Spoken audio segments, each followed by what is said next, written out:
অতিরিক্ত তাপদাহে নাজেহাল পথ চলতি মানুষ আর যাদের নিয়ে এক নতুন ধরনের চিন্তা ভাবনা আনলো progressive nursing home hospital and association.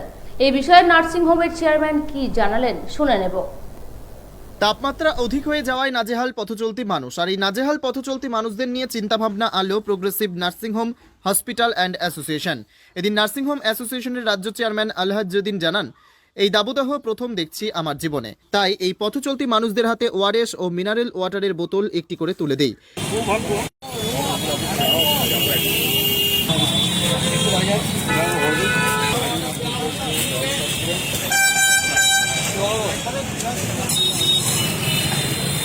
এদিন বর্ধমান কার্জন গেট প্রান্তে প্রায় 2 থেকে 2.5 হাজার মানুষের হাতে এই জলচ্ছত্রের সামগ্রী তুলে দেওয়া হয়। শুধু আজ নয়, এই কর্মসূচি বিভিন্ন জায়গায় করে থাকেন বলে তিনি জানান। এই দিন উপস্থিত ছিলেন তারকনাথ ব্যানার্জি, আনিসুর মণ্ডল ও সিরাজুল হক।